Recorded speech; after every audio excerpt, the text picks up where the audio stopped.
Kia ora everyone and welcome to episode, I don't even know, I think this is episode 10, and it doesn't matter if it's not, because at the end of the day, this has been really fun so far, and oh my gosh, I have actually been waiting for this particular episode, because I talk to my kids at school all the time about this band, and this band is known as Outside In, and I'm very privileged and grateful tonight to have Jonnie and Mikey with us, who are going to talk to us about their band and about how they write these songs, which, as I mentioned just before, lads, I said that I was listening with my headphones and I just started to hear things I'd never heard before. And to me, that's the beauty about music, and that's the beauty about songwriting, is I want to know how you guys do those things.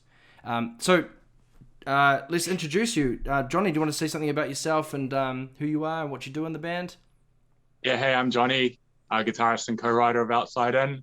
I started music at a young age, probably around, I think, 11. I got gifted a guitar. There was always music in the household. Mum was a guitarist and singer. Dad, an audiophile, so there was always a lot of good records being played. Jimi Hendrix and Janis Joplin, the Beatles, Rolling Stones, all of that sort of stuff. Learned guitar, basically from about 11, and took lessons at school and started mucking around in bands. And haven't looked back since. So what school did you go to? Marcelin College. Wow, so where's Marcelin College? That's at a Royal Oak. Also Okay. a short stint at McLean's as well, yeah. Sweet. Good. And Mikey, yourself? So I'm the singer and one of the writers for Outside In alongside Jonnie. And I started playing piano when I was about 5 years old. I'd always had a bit of an interest in music when I was a little toddler, and then once I hit 5, my parents sort of said, if you're keen to have lessons, you can go along to lessons, and so that was where it started really for me. I kept up piano on and off until I was about 13, and then all the kids, when I'd started intermediate, sort of like the kids I wanted to hang around with were playing electric guitars and bands and stuff, and the keyboard wasn't really cutting it, so I picked up the guitar then and made some friends with some guys who could show me a few chords, and self-taught bit of guitar through my life there as well, and started writing songs as soon as I could play enough chords to do that. And Wicked. just never grew out of it, just like Jonnie. What age did you start writing songs in, Mikey? Probably 12, 13, I think, like on the cusp of moving away from piano and starting guitar. But I remember writing actually learning to play like a few Nirvana songs on piano, and then kind of badly ripping them off in those sort of forward chord progression kind of way, and writing my own really bad poetry and putting it to music and stuff, and then just kept developing from there. I remember plugging my electric acoustic into mum and dad's stereo, recording to one tape cassette, and then playing that into the next tape cassette and adding an overdub layer, and then getting harmonies, and the quality just degrading it every single time. That's exactly what I did. I found that trick. I was like, oh my god, it dubs, and then I can actually record while it's dubbing, and and so that's how I did it too, man. That's amazing. And what about you, get Jonnie? one take for each part. Yeah. And then I found a 4-track machine at school, and then my life changed. I was like, oh, I can get these ideas out of my head onto like tape. I could play drums and stuff. But Jonnie, what about you, man? When did you start actually writing music and stuff on guitar or whatever? Probably a couple of years after learning guitar. Like I sort of started out like playing along to Metallica and Pennywise and Offspring in my bedroom, and then eventually started sort of developing my own songs from there.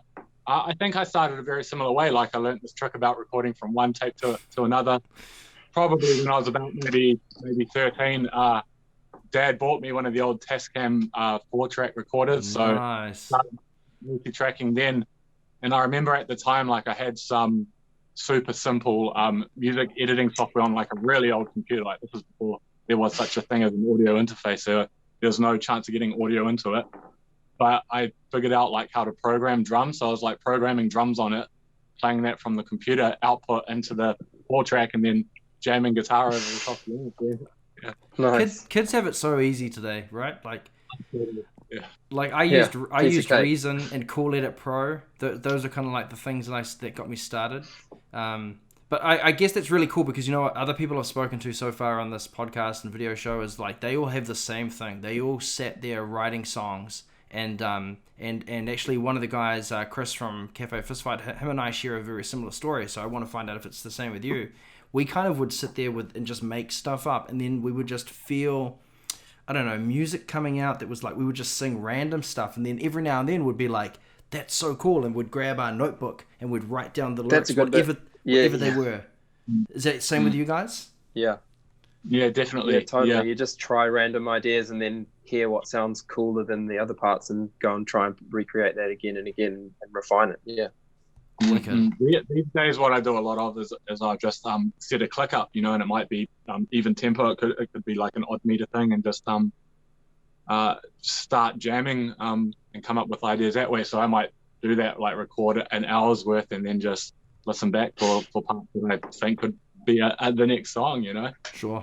So like the cool thing about songwriting, especially when you're that age, is that you don't really notice this, but the music that you were listening to was informing you and making decisions about how you were going to structure and write your music, right? So we don't really think about that until we get older. So who are some of the bands that you were listening to at that time, like when you were younger? Like you mentioned Pennywise and Offspring and things like that. So that's pretty hardcore punky, which to be fair is the kind of the complete opposite to what you do now. But totally, yeah. I don't know. I guess it does have its place, but I was kind of like a skater kid back then, so that was sort of the popular music. But yeah, we've got the odd power chord and palm mute in some of our stuff. So I think it's still relevant. There's useful tricks from all the different genres. Yeah, totally. Yeah. I got given Melancholy and Infinite Sadness by Smashing Pumpkins from like my dad's friend who worked at EMI. And I didn't realize how cool that was at the time, but he gave me a CD of theirs, and it had a signed thing from Billy Corgan in it and an actual guitar pick of Billy Corgan's. And that was another like formative thing that made me excited about music. And then next time he saw my dad, he was like, get your boy to check this out. And it was the Bends. And those were like the first two albums that just totally changed what I thought about music and just made me obsessed with music from that point on. It was like, wow, these have actually got like, the lyrics have got something in there that's magical to me. And then obviously some of the chords and stuff, I just had no clue how they were doing that or what they were doing. And so you spend the rest of your life trying to understand how someone like Radiohead has got like, a song with three immaculate guitar parts that like interlock just flawlessly. That's right. And I still don't get it now, but when you're like 12, 13, something like that just inspires you and blows your mind because you just can't comprehend it yet. And so it's just taking it apart over time and analyzing those jigsaw puzzle pieces and then trying to figure out how you can make something interlocking with your bandmates or a guitar part versus how you're trying to fit in a vocal part over the top. But how old so were me and you? Johnny try and go mate. How old were you when you were like thinking like that? Like I mean the Bends to me was one of those albums that kind of like you changed my life. Yeah, like just the song 100%. Just for example is like insane. I mean, everything about that album. Just the Bends, everything. But okay, so how old? Apparently, talk to me about. Sorry, you talk about this in a moment. But how old were you when you were doing this analysis and thinking? Go on. Oh, I wasn't analyzing. I was more just like, holy moly, I have no idea what they're doing here, but I want to know more about. Well, that's what I mean. What they're doing. How old were you there when you were curious to find out what they were doing? 12, 13, I guess. That's amazing. And the amount of like badly ripped off lyrical ideas and stuff in those days as well, but it's all just learning how to find your own pace and style by emulating artists that you admire. And sometimes you rip them off pretty hard when you're young and up and coming because that's part of learning as well. And then you start to realize, okay, he's using this part of his voice or he's holding this note over these changing chords, and that's what's giving it that familiar sense, is because that note keeps appearing throughout a different over a different chord, so it's a different harmony over different chords, things like that. Yeah, and so you're going to talk. You're going to say something about the Bends before, and I interrupted you. Oh, I was just going to say for the song "Just," apparently the two songwriters Tom York and Johnny Greenwood were competing who could fit the most chords into one song. And that's how they came up with Just. And I think apparently Johnny Greenwood won that competition. But he's the true genius Yeah, of Radiohead. I remember going into like a music store and being like, can you show me where the guitar is, where I can play like the end, like towards the end of Just, because my pitch can only go up to this, and they're like, oh, they're using a pitch shifter, man. I was like, He's using a what is pitch that? shifter, yeah. So I was like, And he's also in the video clip. You can see him I like know. pulling the That's high why I E was string like, right off the fretboard. what is this magic he's doing? But anyway, and Johnny, I mean, Yeah, you must and then- love Radiohead too, because you got a picture of Tom York there, and you know, if you're listening to this, you can't see that, but that's in the studio. I probably discovered Radiohead a little bit later, like I would have been maybe around 15, 16. So I sort of, you know, after the sort of skater punk phase, I started getting into metal. So there was a whole Metallica and Pantera and all of that heavy stuff, which is quite natural for a guitarist. yes. And then that led on to Tool and bands like A Perfect Circle. So that's when I started sort of getting into the prog stuff. And yeah, probably around maybe 14, 15, I discovered. I mean, I knew who Radiohead were. I had heard the song "I'm a Creep" like years and years ago, and you know all of the singles, but had never really given any of their albums, you know, a full listen. So yeah, when I started getting into more progressive music, I started really appreciating that stuff and checked them out, and yeah, was just totally blown away. Definitely, yeah. I actually do I do a lecture with my students at level 3, and we talk about Radiohead because of OK Computer and Kid A, and the difference between those albums and why that difference exists. Because if it's really important for students to understand how the music industry was back then, and how much effort it was for a band that was like, you know, from the UK to come over to America, and how much work they had to put on to get fans, and then they were getting like vilified on movies about their like soppy songs, and you know, who's this band? But then they come out with this crazy album that no one could understand, but it's like a landmark album that in my mind like changed everything for me. Right? I mean, we could. Are you talking about OK Computer or Kid A? Both. Kid A. Because I hated OK Computer at the beginning. I despised it. It was like, this is not the Bends. And then eventually one day, like Tool, like clicked, right? And then but Kid A is kind of what I'm pointing at, is that album changed everything. You know? So they just decided to go against the grain in every way they could possibly go, and they were getting pressure to write OK Computer or the Bends too, and they needed to prove themselves that they could break away from that expectation, and they've done that pretty much every album since then, where it's just another level of unexpected stuff going on between albums every time, and they just keep on pushing boundaries. And man, imagine the songwriting fun that they must have as 5 people and Tom York pitching these crazy ideas. Yeah, and I guess it's a good place for us to switch into your writing and your style, because to be honest, like one of the things that I struggle with as a songwriter is kind of breaking out of my shell. So like I'm, you know, at university they pushed us quite a lot, but I mean, if you listen to my music, you'll know that I have a particular style and I kind of feel safe there, and I do try my best to push myself out. But when I listen to your music and your album, like the first time I heard it, I was very privileged to review it, and I had to listen to it many times and write this essay because there was so much happening that it took me a while to comprehend. There's this band that I'd never heard of before coming out, having worked with a guy that I know dearly, Dave Rhodes, and just the intricacies of the music, and the fact that it's not hardcore metal or anything like that. It's progressive. It's kind of like all the bands you've spoken about. I can kind of hear some of that, you know, in your music. But I want to know, and I think my students want to know, how do you guys do that magic? So like, the Garden of Light, like before we started, you talked to me about it, and I'll jump in every now and then, but you guys tell me about this. I think I'll start from my perspective. I wrote a little piano thing in 5/4, a tiny, just a chord progression really, and a vocal idea. And this was when this was the first song that we worked on towards Karma Train together. So I was struggling with songwriting as everyone does, and I sent this one to Johnny, and then he did something magical with that chord progression and sent back like this A Perfect Circle influenced sort of really cool arrangement of such a basic idea that I had started with, and really added some polyrhythmic elements, and take it away, John. You did something great there. Yeah, and then it gave me another whole platform. Go. I think I think at the time, like I was listening to a lot of Animals as Leaders and Pliny. I just got an 8-string guitar. So Mikey sent me this track, and straight away, I sort of, like, definitely with the verses at least, like it had a sort of an APC kind of buzz to it.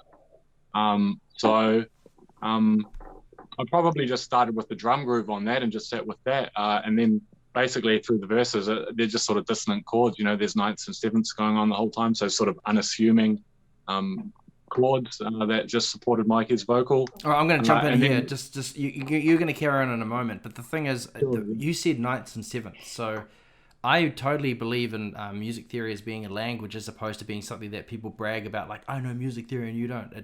Kids have a real problem with wanting to learn it. But knowing those things, do you reckon they're important? Like knowing what a ninth is in a chord? I think when you get to working with other people and communicating ideas, definitely understanding the language helps. But what I found, because I learned sort of music theory later in life, I still don't know it very well, but I know it enough to sort of explain what I'm doing. You're familiar with the sounds of these things, even if you can't describe them, So I think that's a big part of it as well. Yeah. Good. And I want to jump back a little bit more even to what you were saying. You mentioned that you wrote the drums and stuff. So when Mikey sends you the piano and the vocal, are you the one that adds the drum grooves, the bass lines, all the guitar parts? That's right. Yeah. So holy moly. I normally start with drums and bass before I even think about guitars, and that would have definitely been the case, just knowing how the arrangement is. I can't remember exactly. But Garden would have definitely been done that way. Yeah, it would have been drums and bass. And when you listen to that track, like after this, I encourage those watching and listening to go and find that track, Garden of Light. That bass groove is wicked because it's not overcomplicated or overplayed. It's just together the drums and the bass hold everything up, and you've got this like beautiful guitar line. Well, that bass groove is what covers up. The bass groove is what makes you believe that it's not in 5. That's what it sounds just it's just like it's the natural loop of the riff. Like it doesn't seem unnatural or uneven, and so it really covers up that it's in an odd time signature. Yeah, and that's clever. But there's also the dissonance, right? I love dissonance in music. To me, like when you get the clashing notes together, and there's that beautiful intro in the song. That's got like, it sounds like there's a pitch on there, like an octave higher kind of mixed in between. But then when those two notes come in, they start clashing and they're fighting against each other. That's magic, man. Yeah. Yeah, I think like that brings that tension, and then when the vocal cuts through, it's like sweet. Yeah. Now it's your turn, Johnny. Sorry, I think that part would have been there's layered guitars. So one guitar's like playing the lower ninth, and then there's an octave on top of that. And it's just because there's like subtleties between the tuning of the two parts, you get this sort of phasing kind of, this sort of shrill pulsing sort of sound. Yeah, and so like, where do those things come from? Because here's what I'm really trying to dig at with this show, right? It's kind of like, music to me is a magical thing. Art in general is magic. It's kind of like where planets are formed and stars and things like that. Like song ideas feel like they just come out of nowhere sometimes. Like they just pop into your head and then they manifest themselves into these recordings that we listen to, right? And to me, like that's why I talked before about the influences. So who you mentioned APC, A Perfect Circle. You mentioned Tool, quite an influence to you. Carnival, you listen to much Carnival? Yeah, definitely. Yeah. I think leading into recording this album, there's definitely like it would be those 3 bands. It would be A Perfect Circle, Tool, and Carnival. Like so, a lot of the odd meter stuff that's Tool through and through, and then a lot of the harmonic stuff with guitars would probably, some of it at least, is influenced by Carnival. Yeah. Okay, and so Mikey, your vocals. Yeah, I get a lot of influence from Maynard on just the way that he can word stuff and then say something so passionately, but the tuning and the delivery is so very, very accurate. It's just a powerful combination. He's a huge influence on me vocally, and I think something that a lot of people don't notice about Maynard is that he's actually a wizard at making hooks over time signatures that are completely screwy and really hard to understand, or polyrhythmic stuff, and then he'll just be hitting an accent on a vocal and saying something quite engaging as well, but also just the timing or syncopation of what he's doing with the band is a powerhouse. Yeah. So just trying to think about how he does that and then apply it to what I'm doing sometimes. Well, I'm gonna say that you know, when I recorded a lecture for my level 3s, we're talking about like actually just for everyone, we're talking about group performance. I actually used the Garden of the Light as a great example of group, and simply because in that middle section, you know, where we'll come back to the chorus and stuff, but in the middle section, you guys all go off on different tangents. So this is where you pull up your you pull up the megaphone sound and you're saying some stuff, but then Adam Tobeck on drums, who I actually got to work with at university, like he's a wizard. But what I focused on in the group performance, and when I spoke about your song, is the fact that you're all in different worlds, essentially working on these like different parts, but you're all, you know, there's a synergy that connects you all together. Like, who comes up with those ideas? That's all you, right? I think with that one, like sort of Tobeck led the lead with that part. So most of that is like him and Elliot, and from my perspective, I'm pretty much holding on for dear life, like through that whole section, because it's so full on. But yeah, so got to count pretty loudly to yourself in the head. yeah. Do you play the click? No, Adam does. Tobeck's playing to a click. Yeah. There's nothing wrong with it, by the way. If anyone says, "Oh, they shouldn't," no, there's nothing wrong with that. It's perfectly fine. Most pro drummers are playing the clicks. Yeah, definitely. Yeah, except for Danny Carey. He's above. He's above like pro. the one exception to the rule. I just want to jump to the metronome anyway. I want to jump to the chorus for a bit, because you mentioned earlier, Mikey, that you know, the feel of the song, you wouldn't know unless someone told you that it's in 5/4, and that's true. Even I didn't realize really until I started paying attention. And one of the main things about the show, again, I kind of dig into, is trying to get kids to like listen to us talk about this, so they can then go away and develop a skill of listening, because listening is such an important skill. And so when it changes into the chorus, it's like a halftime. It feels like halftime. It's not the same thing, but it's still 5/4, and then it confuses you, because you're kind of like, has it gone to like you know, like a 4/4? You know, do we want to call it like 8/4 or whatever? But no, it's still 5/4, and you don't notice it. It's clever. I think some of that. I think that F chord is really fresh as well. Yeah, it's huge. Yeah, that F is like, so it's on an 8 string, so it's like a semitone above like a bass, you know, a 4-string bass, super heavy. But I think a lot of, you know, the aspect that pulls it away from being in this odd time signature is just the repetition of it. Is like repetition legitimizes it. So, you know, you hear this 5 sort of rhythm chant long enough, you start to just feel this natural flow, and that might, you know, only come around on beat 1, but there's definitely a pulse going on in it. Okay.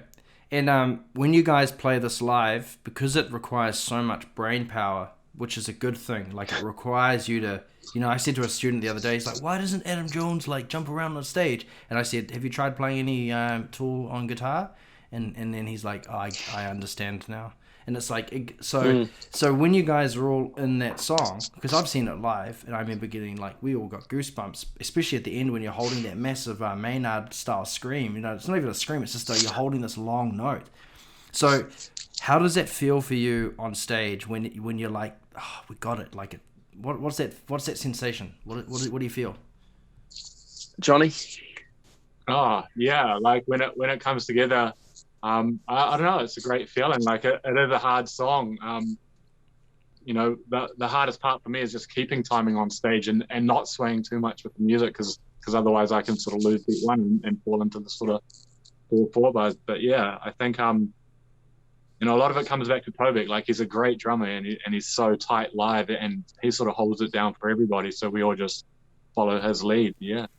Right. Mikey, what about you? You're up front singing your solo, man. These are real, like, you know, deep lyrics. I believe that from what you've told me, the album Karma Train is actually based on the book Siddhartha. Is that true? Yeah, bro. So each song is representative of like one of the chapters from that book, which I didn't set out to do, but then a couple of the key songs were heavily influenced by that book, so I decided to kind of pursue that deliberately once I realized the connection, and it helped me have something stable to come back to when I was struggling with writer's block or not sure how to finish a piece, or I could read the chapter again and try and think about what happens in that chapter, how something in my life compares to that, and then write that into the song. So like find a parallel story from my life that's comparative to what's happening to the character in the book, and then weave that into the song, I guess. But when the band hits it and I'm up front, I can hold the note so much more powerfully when you can feel the band backing you, and it's a magical, it's a rare feeling. I mean, it's not rare in the sense that like when the band's on, it's great and it's magical, but I mean, like, you don't get in life that often this, like, I guess if you play team sports, maybe, this feel of like camaraderie and like power between a group of people, that you're all creating something powerful at the same time, and your will and your intent is faced in the same direction, and you're mindful that you're performing, not just getting excited that there's a crowd there and doing all of that showman stuff, but actually focusing in on the foundational stuff that you're doing as a group and letting that energy flow. I can hold that note for way longer when it's just right. As the five of us nailing it, that's when I can really hold that A till the end. And you know what, music, something like that. Yeah, no, I mean, you answered that perfectly, because at the end of the day, that feeling is transformative. Like, I have kids come off stage that are nervous going on, but then they experience what you've just described, both of you have just described, and they come off and they're like, I want to do that again now. It's like, then do it.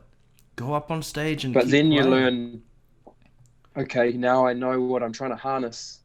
Now let's go after that more deliberately than just it's a byproduct of happening to be in front of people doing loud music, but actually go in there with the mindfulness to seek that out as the group, and the audience will feel that much more than if you're trying to oversell what you're doing. Yeah. If you actually calm yourself down a little bit and be in the song and do your disciplined performance stuff as well as having a mean time, it makes all the difference to how it comes across. Great down advice. On the floor. And Johnny, do you reckon that when you come off stage, like when you finished a show, do you immediately start to critique yourself and think about, like, what did we do right, what did we do wrong? And if so, how do you quiet that down? Because, you know, that's something that students struggle with. They come off stage and they immediately start beating themselves up. How do you manage that, man? Yeah, I mean, so I spend a little bit of time in my head running over the set. We normally have a bit of a debrief afterwards, you know, so we'll get together as a group and talk over the show, what went right, what went wrong, what we can improve for next time. I think that the biggest hurdle with live performance is always on stage sound, you know, so you kind of have to trust that the sound guy has everything right out front and that everything's sounding perfect, even though you might feel a little bit unsettled on stage, and that's just something you sort of, with time, you get used to working through, you know, so... No one cares if you can't hear yourself. Just perform as though you can, and trust the sound guy. And yeah, if you have to request better on stage sound, try and do it respectfully. But more importantly, yeah, as Johnny says, like, just bludgeon ahead as though it sounds flawless out front, and focus on that mindful performance. Great guys, such great advice. I mean, fascinating stuff to hear about. Like, just recapping, you know, talking about you know, how you come up with the songs initially, and in particular this one, how you work it together, how you come up with the ideas, the drum and the bass first, and then you add these other things on. And we've kind of talked about the influences and how you can figure it out. You kind of spoke about, you know, knowing a little bit about theory to help you make better decision making, or just it speeds up the process and doing it. I'm going to ask you a couple of questions just briefly about some of the other songs. What time signature is Echoes and Stepping Stones in, please? 9-8. It's a 9-8, right? Is it? Toby puts me off, and I lose track, because sometimes it's 9-8 and I'm like, was that 1-9-8 or was that other? Okay, so I just want to mention this quickly. The first time I heard Echoes and Stepping Stones, I didn't really get it, and that was because I hadn't gotten to the end of the song. Once you get to the end of the song, you go, okay, that makes sense to me now, and then you go back and you listen to it, and then you can hear it with fresh ears, like different ears, and you're like, the song is genius. Because again, that breakdown section where you get the harmony, you know, vocals very reverb soaked, there's this real crazy rhythm going on that's kind of like, but then that explodes into like the, you know, the ride cymbal, dude, so almost clever. a straight thing. Okay, so there's that. So that's all Johnny wrote that song, apart from the lyrics and vocals, but the actual foundation of that entire song completely by himself, and then pitched it to the band, and we were all just like, wow, I don't even know how that's working. Crazy. Writing vocals that actually flow. Yeah. I hope they flow, but my job is to try and make the songs sound catchy, and Johnny presents something like that. It's an amazing challenge to try and then, you know, put something flowing, because as you yourself as a music teacher didn't quite pick it up straight away. Like, I need to do something with the vocals that people can pick up straight away and find something to hold on to, and then over time, you know, the music will reveal itself more and more. So then, you know, on multiple listens. Did you want to add anything to that? That one definitely started. I just started with a metronome and just started playing around with drum grooves over that, you know. So, yeah, it was like I set out to write a 9/8 song for whatever reason. I don't know. I think it was just this new odd meter that I was sort of having fun with at the time, because there's probably 2 or 3 other songs that led off from that in 9/8 as well. But yeah, just coming up with drum grooves over 9/8 was really cool. Yeah, so it definitely, yeah, that's where it sort of started. Yeah. Okay, so briefly, one more thing. I just want to say how much I love the ending of Let Me Go. And the reason I mention this is because I love the beginning, but there's like the melody and the chords change at the end to like almost like a different vibe, like it's really minorish at the beginning of the song, and then it comes into this major flavor, and it like every time I hear that I get goosebumps and my soul just feels like refreshed. Do you know what I mean? Like, that stuff to me that's a sign of a group of musicians that love music and pay attention to what they're doing. And even though you know, students are going to start off writing songs on a guitar or a piano, and they're going to throw lyrics are going to come flying out, you kind of, some of those moments, I mean, they're just gold. And to me, I think that's why I said at the beginning, I rate this album as one of the most important albums that people should hear of 2020, easily. In fact, 2021 and onwards. Thanks, man. No, you're most welcome. And I'm saying that sincerely. And I know that there's other musicians at my school that feel the same way. A couple of questions before we go, because we're going to run out of time. Very briefly, Mikey, can you tell us how you write lyrics? Do they just flow out? Do the melodies just show up? What happens? No. Okay. I think the key that I've learned from writing the album with Johnny, and now applying what I learned from that to the second album that we're working on now, is just like knowing your own process. And the only way you get to know your own process is by doing that thing all the time. So at the moment, every single day I'm writing music, even though I might not feel inspired this morning, or I'm tired, or I can't be bothered. Every day I write music at the moment, because I'm in a writing music phase, and I'm way more likely to come up with good ideas if I'm sitting there at the computer or at the piano or the guitar and actually trying to write good ideas, rather than going, oh, well, when I feel inspired, I'll jump on the guitar or piano or whatever. And so just knowing, yeah, I'm doing it today. There's no question I'm writing today. And you just start to develop your own process for how you do it. And everyone's is different, but the more you fine tune your own process. So I now know if it's a song that Johnny's written the music for, I need to learn the piano so I can play along to it, and I need to know the chords and understand the chords. And then I can smash out cooler and more creative vocals, because I have an understanding of the song. I used to just listen to Johnny's track again and again and familiarize myself with it, and then stab at it with vocal ideas and then develop those. But now I'm actually going, cool, I know that's a C sharp minor chord, and then he smashes in a A major at that point. And because I understand the chords now, it's easier for me to write the melodies and the vocals. And so I've even taken it further on Johnny's advice, because he's really good at developing stuff in the computer, which is not really my forte. Is I actually now will play a piano, just a right hand piano idea over the song as the vocal melody, and then go on and analyze the MIDI and change notes and go, what if I do a jump here instead of just going that? And so it's kind of like what feels natural to play along to it on the piano is a perfect vocal idea. Great. And then I try and fit the words in after that. So that's one of my new processes that I'm developing and working on, is actually knowing the song well enough to then write the melodies, and then I'll try and fit the words in afterwards. Whereas other times I'd try and force the words to fit around something. I'd have the words first, and then I'd try and force the words to fit into something that is already written, and it would take a lot longer, and I'd end up breaking down each little bit and having to force it to fit.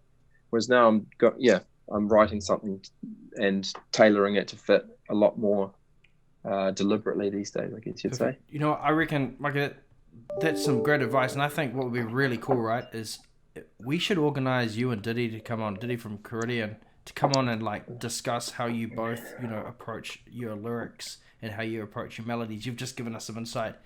It would be great to hear him talk about this as well. I never actually said anything about writing lyrics, did I? No, but that's fine. But I mean, that's a whole nother video. So, but you have given me insight. It's a huge can of worms, dude. Yeah, it is. No, it is. Okay, but so I pretty much just have notes.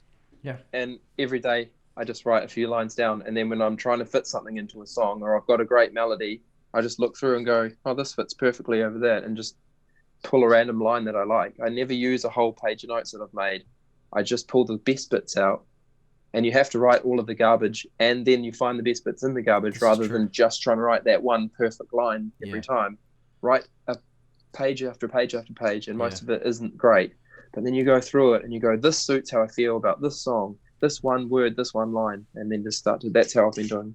Perfect. I'm going to still going to hold you to it though, and we're going to get Diddy on, and we can have a group discussion. No, I've answered it now. Okay, or not. Diddy, you've just been brushed aside. So also, just so the very end, last thing I do is we've already talked about albums that have influenced you. Johnny, this is for you. You give us the 3 words only. Advice that students should take to do with anything to do with music. 3 words that you think are important. That becomes the name of this episode. Go. Good luck. Practice over metronome. Okay, perfect.